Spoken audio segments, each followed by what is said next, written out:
Vous. Lecture de l'Évangile de Jésus-Christ selon saint Marc.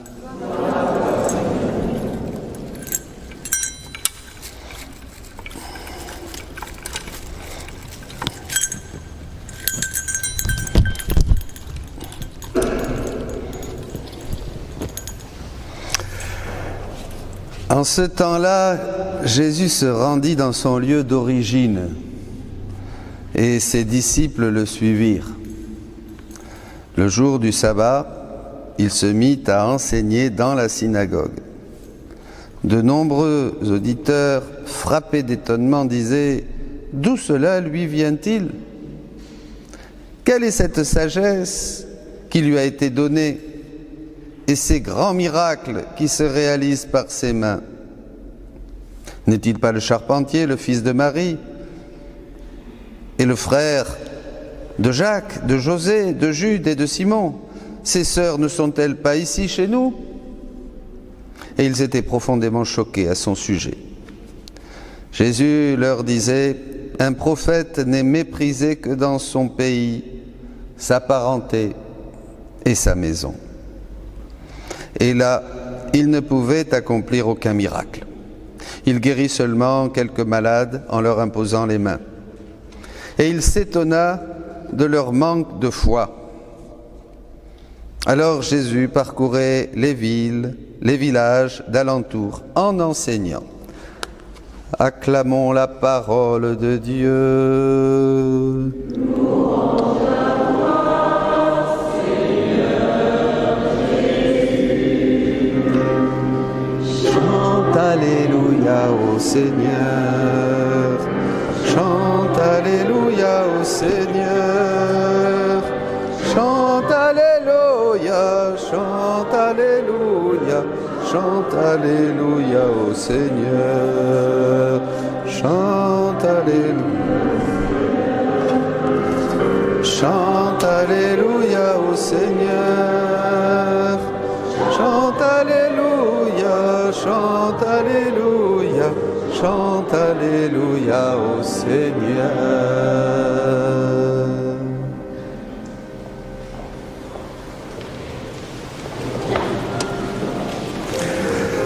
Jésus n'est pas bien reçu chez les siens. Pas de chance pour lui. Quand même terrible, non ? Aller dans son pays, dans sa maison, dans son église, pour prêcher la vie, la vérité, et avoir des visages qui font la moue, qui se posent des questions, qui se disent « est-ce que c'est vrai ?» qui doutent, c'est dur.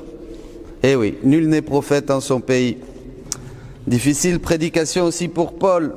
Vous vous rappelez, quand on se moquait de lui, quand on le prenait pour un perroquet, quand il proclamait la résurrection, là c'était trop, la résurrection c'est sûr, pour des gens bien pensants, des philosophes, des Grecs, dire qu'un mort est ressuscité, ça, oui, bien sûr, quand il n'y a pas la foi, on voit rien, hein. Il faut une foi, mais pas la foi, pas une foi morte, hein. Une foi pleine d'amour, pleine de vie, une foi qui croit que c'est Jésus qui parle à mon cœur, que c'est Jésus qui m'interpelle et qui me dérange parce qu'il vient chez moi me dire ce qui ne va pas chez moi. C'est quand même le comble, ça. Qu'il aille ailleurs, mais chez moi, je suis chez moi. Eh bien non, chez toi aussi, c'est chez Jésus.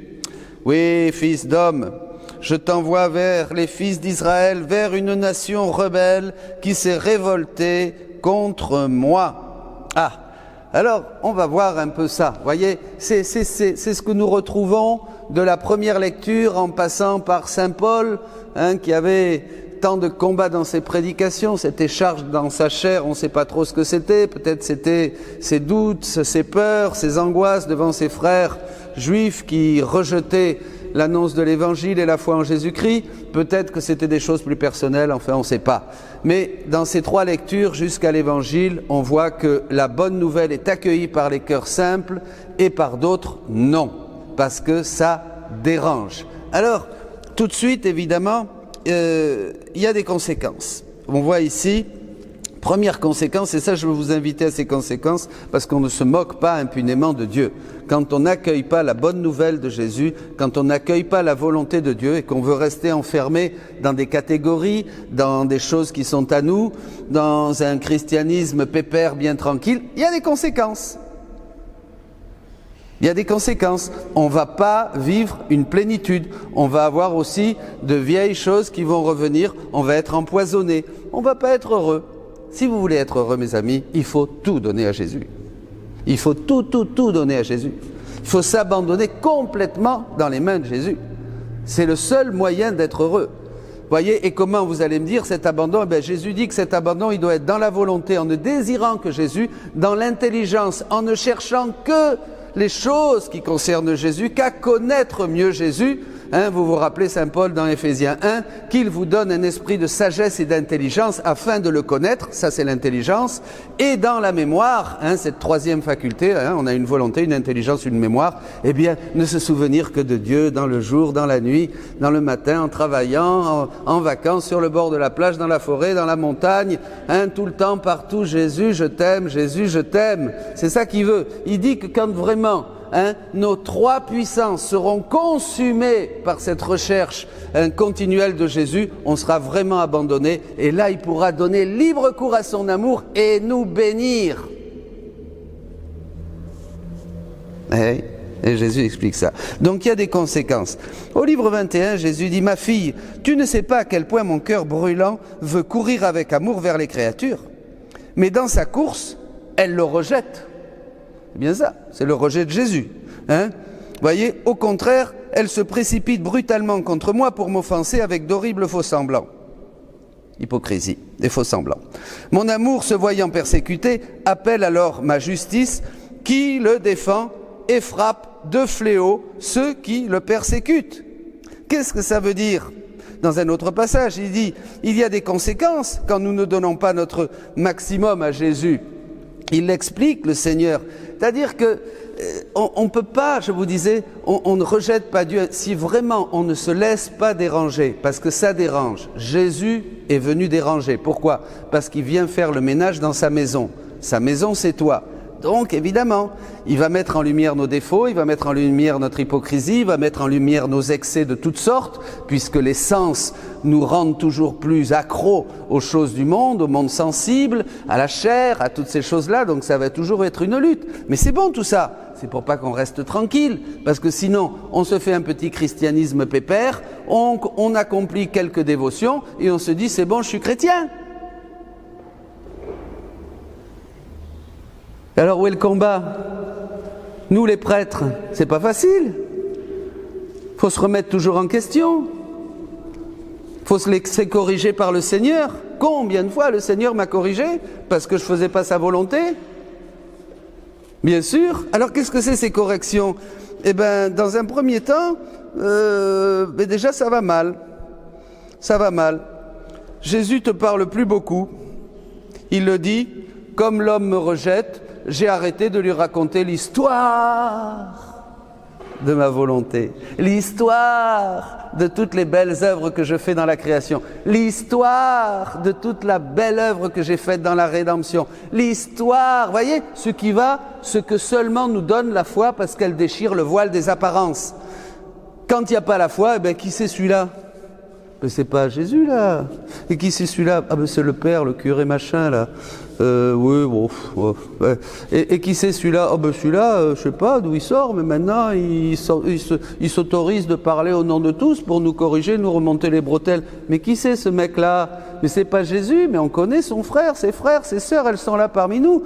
Mais d'où lui vient cette sagesse ? Et pour qui il se prend pour nous parler avec cette autorité ? Mais c'est Jésus de Nazareth, mais c'est François, c'est Michel, c'est Dominique, c'est Pierre, c'est Paul. Vous voyez ? Il n'y a pas de foi. Donc il ne voit que l'apparence extérieure. Et conclusion, il rejette le bébé et l'eau du bain. Vous voyez ? Et oui, il ne voit rien. Parce qu'il faut croire. Par exemple là, si vous croyez que c'est Jésus qui vous parle quand je vous parle, vous allez être béni. Vous allez être bénis. Vous allez dire, oui, mais ça c'est une parole pour moi, ça me fait du bien. C'est vrai que je suis comme ça. Hein? Voilà, si vous croyez que c'est Jésus qui est en train de vous bénir en vous montrant vos faiblesses, vos pauvretés, votre manque de foi et peut-être et tout un tas d'autres choses, c'est bon. Vous êtes sauvés, vous recevez la joie et vous dites Seigneur, ça y est, je vais mettre. Mais si vous disiez bon, ben c'est toujours le même, il nous raconte toujours la même chose, et puis il va nous parler de ceci et de cela comme d'habitude, voilà, eh bien vous ne recevrez rien. Vous repartirez ici triste, vous n'aurez rien compris. Ça, à la limite, ça ne sert presque à rien d'être venu. Voyez, ça va loin. Eh bien oui. Il y aura des conséquences. Le Seigneur, il le dit, qu'il ne dira rien, il ne racontera pas, il ne nous racontera pas plus de choses. On n'aura pas cette fraîche révélation, quand je vous disais Saint Paul, Éphésiens 1, qu'il me donne un esprit de sagesse, qu'il vous donne un esprit de sagesse et de révélation. Ben pour suivre Jésus, on a besoin d'apprendre de nouvelles choses. Comme dans un couple, j'ai besoin de découvrir que mon mari est généreux, puis il a fait ceci, il a fait cela pour moi, là il a fait tel sacrifice, là il a pris en main le fils aîné. J'ai besoin de découvrir que ma femme, elle est toujours là, tiens, elle m'a fait une nouvelle recette exotique que je ne connaissais pas, c'est formidable, c'est délicieux. Je sais pas, voyez, on a besoin, quand on a des amis, on a besoin de découvrir des choses nouvelles sur eux, pour dire chaque fois, il est vachement chouette. Oh, elle est super. Vous êtes d'accord avec moi? Oui ou non? Bien, avec Jésus, c'est exactement pareil. Si tous les jours, vous n'avez pas quelque chose de frais, quelque chose de nouveau, qui vient de Dieu, à travers la parole, à travers un livre, à travers un saint, à travers une prière, qui vous émeut, qui vous enthousiaste, qui vous rend heureux dans votre cœur, vous n'avez pas fait une rencontre avec le Jésus vivant, mort et ressuscité. L'Esprit ne vous visite pas. Vous êtes dans le bof, dans l'habitude. Et ça, il faut en sortir. Je vous dis ça pour que vous en sortiez.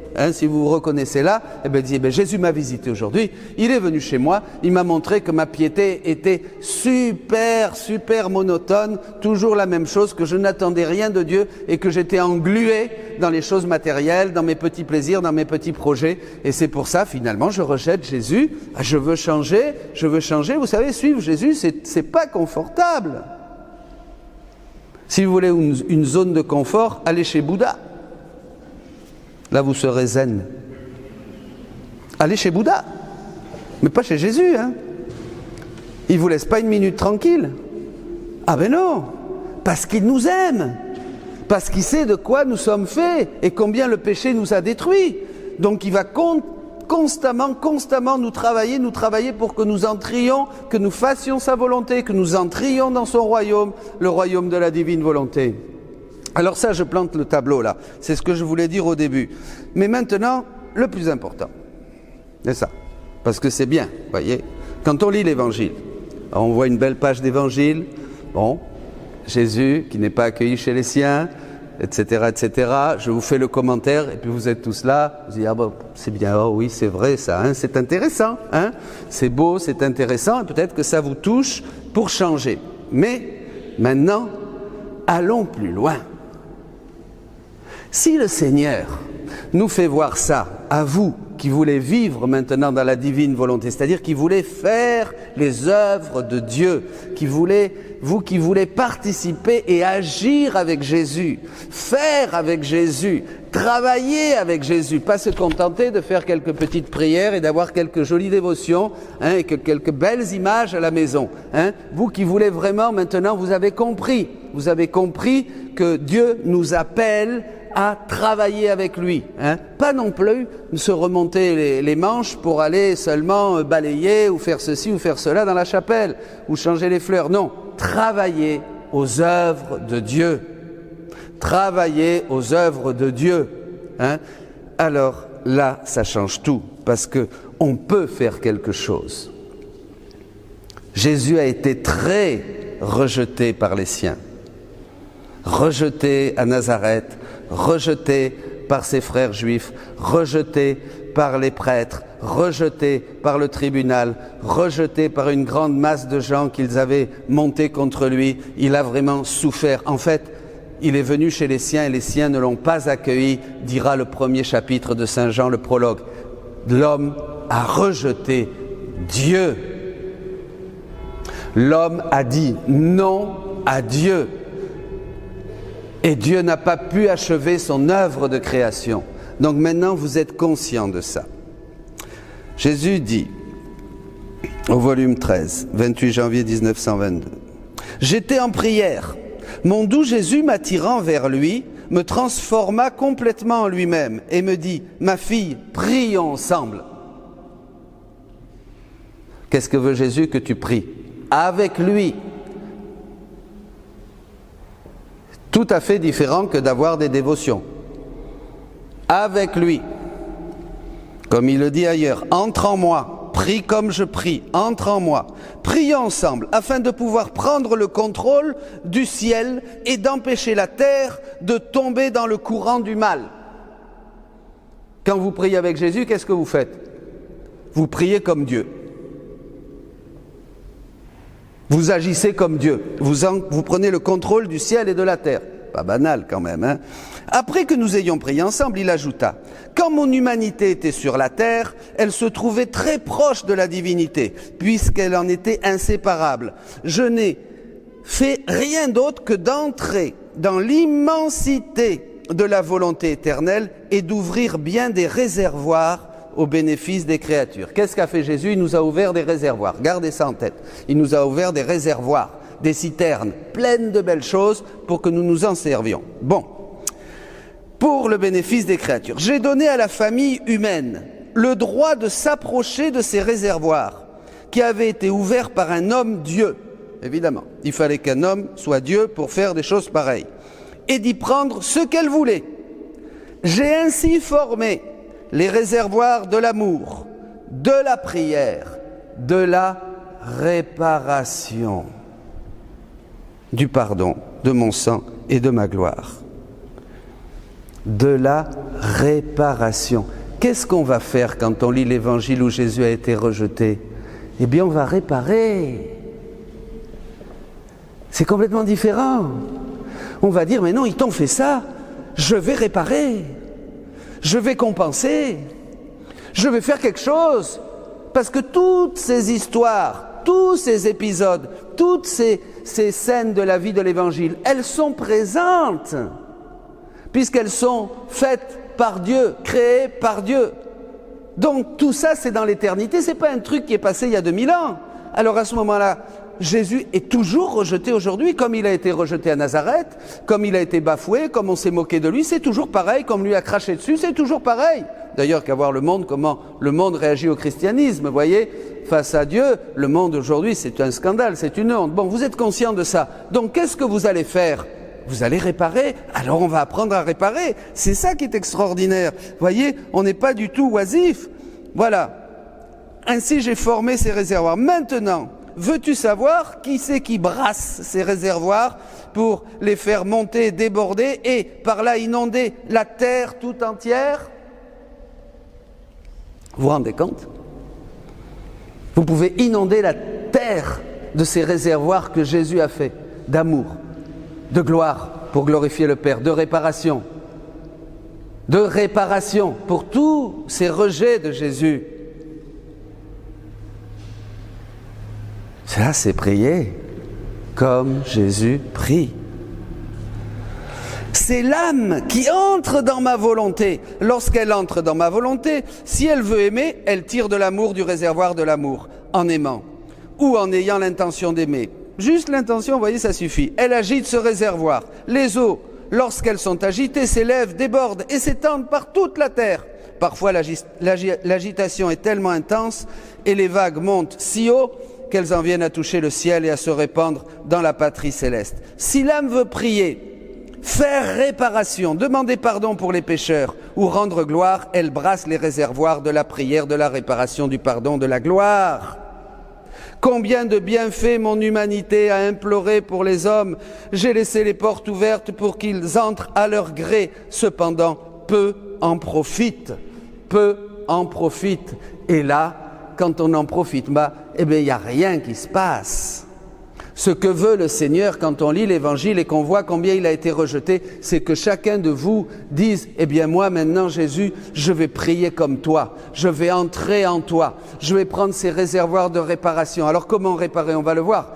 Et je veux vraiment donner tous les mérites, toutes ces réparations, toutes ces grâces sur mes frères les hommes. Comment réparer? Et on va terminer avec ça. Jésus est venu sur terre pour deux choses. D'abord, il est venu pour glorifier le Père, de toute la gloire qu'on n'a pas donnée au Père en faisant notre volonté. Nous avons vraiment blessé le Père. Nous devions donner tout un tas de gloire au Père, dans chaque acte, dans chaque respiration, dans chacune de nos décisions. Nous n'avons pas voulu, donc tous ces actes sont restés avortés. Le Père n'a pas reçu la gloire l'homme devait lui donner. Jésus est venu, il a tout rendu au Père.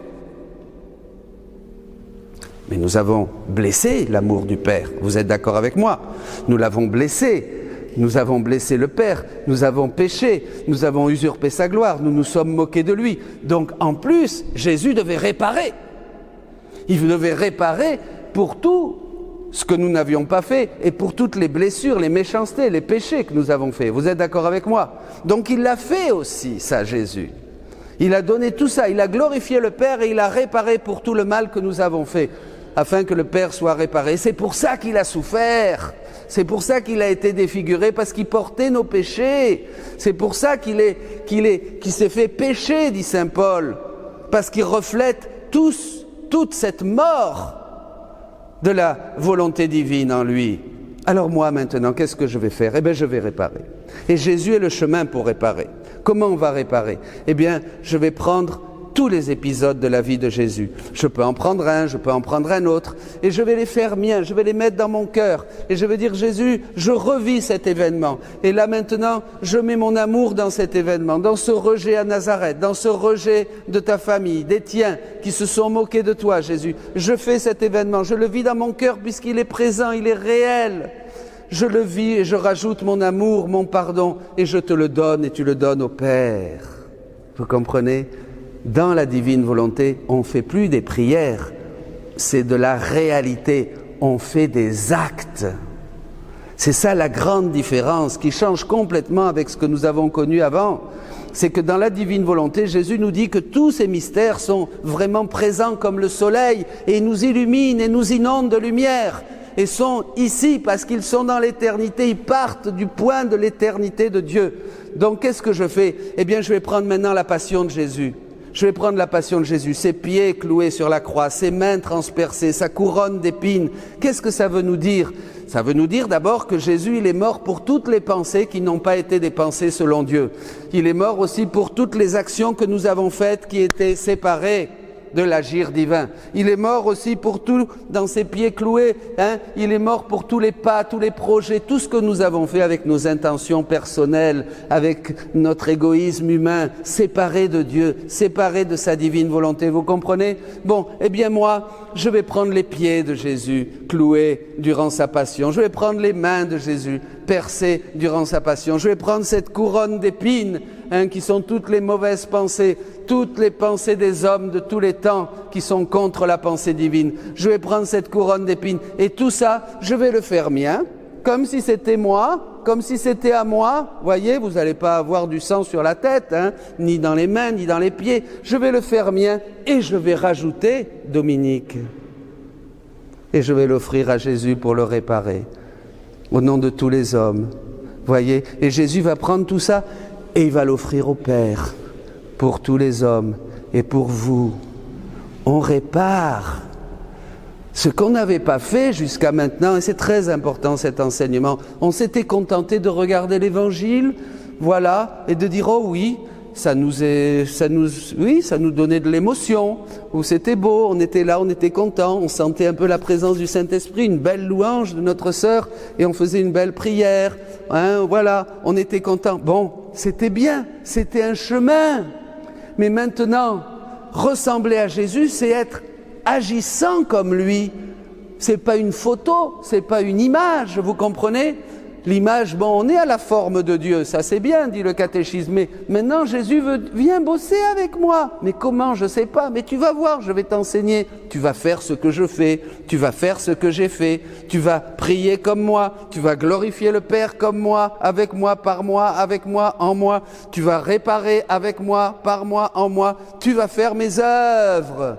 Ah bon? Et comment? Eh bien comme je faisais moi. Moi aussi j'avais une humanité, mais mon humanité prenait dans ma divine volonté, puisqu'on était vraiment unis, ma divine volonté et mon humanité, prenaient dans ma divine volonté, et là j'avais toute la puissance, l'immensité, j'avais tout le passé, le présent, le futur, et je pouvais faire des choses universelles. Eh bien toi c'est pareil. Toi, tu viens, tu entres dans mon humanité parce que je suis le chemin et tu prends tout ce que tu veux pour agir comme moi, par moi, en moi.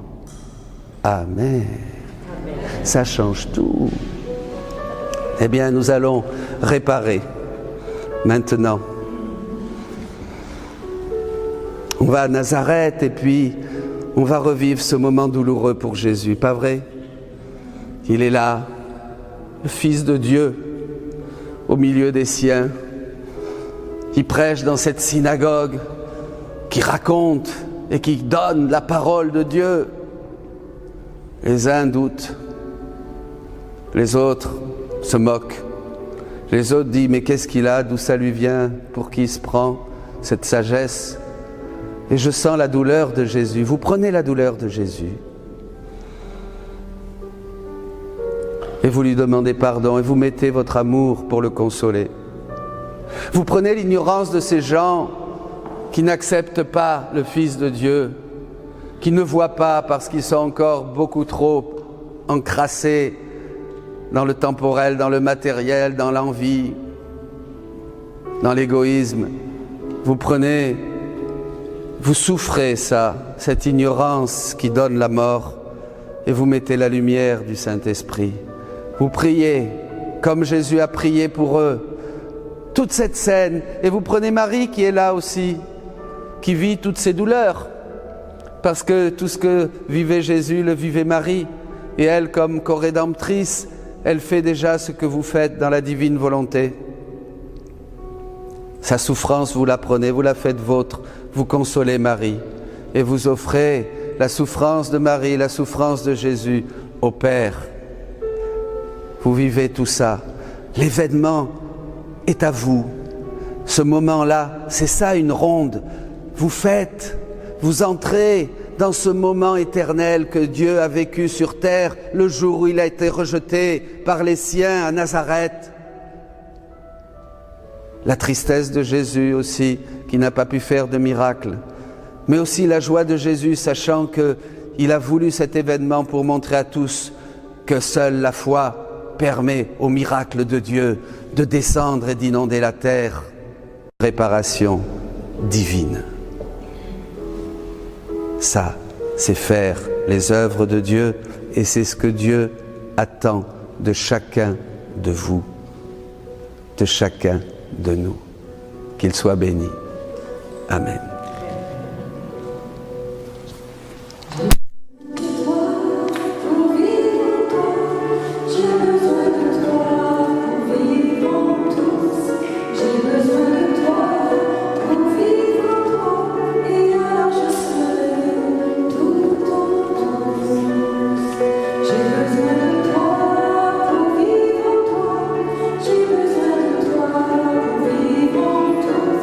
J'ai besoin de toi.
Fais-moi posséder ton unité, me diffuser dans tout le créé, agir avec toi dans tous les cœurs et les ramener dans ta volonté. Le soleil baigne tout de sa lumière et la terre toute ouverte à sa douce chaleur devient instant de beauté et correspond de mille reflets. Fais-moi posséder ton unité,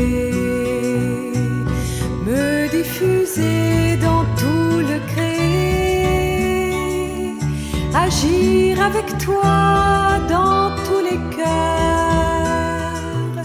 et les ramener dans ta volonté. Perdu dans ta volonté, en tout je suis avec toi. Les œuvres des saints, les anges sont à moi. J'en fais un bouquet à la Trinité. Fais-moi posséder ton unité, me diffuser dans tout le créé, agir avec toi dans tous les cœurs et les ramener dans ta volonté.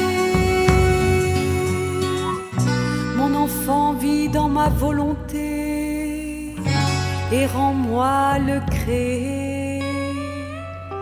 Mon sang et mes plaies sont aussi à toi. Donne-moi tout en acte et vérité. Fais-moi posséder ton unité,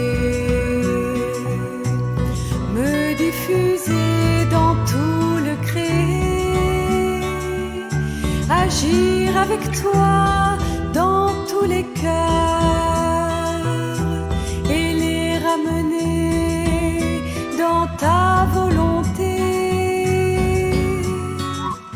Je veux t'offrir l'acte parfait qui m'a créé.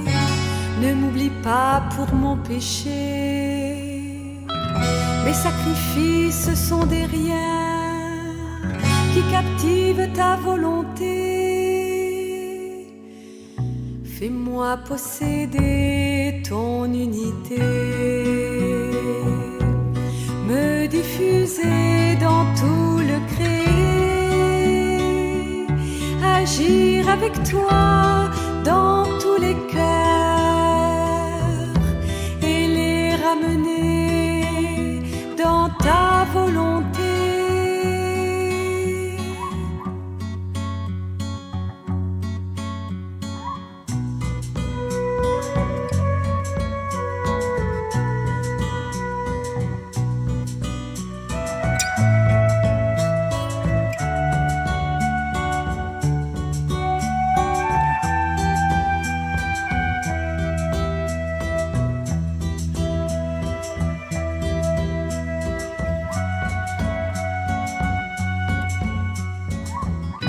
Mon enfant fidèle en peu de choses, fais confiance en mon amour, qui pas à pas te prend ses bras et te conduit à sa divine sainteté.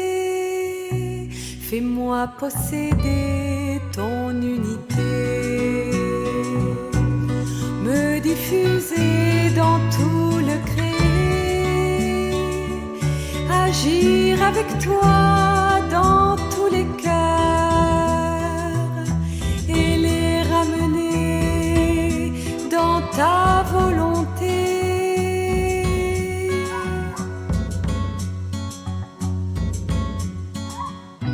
Fais-moi posséder ton unité, me diffuser dans tout le créé, agir avec toi dans tous les cœurs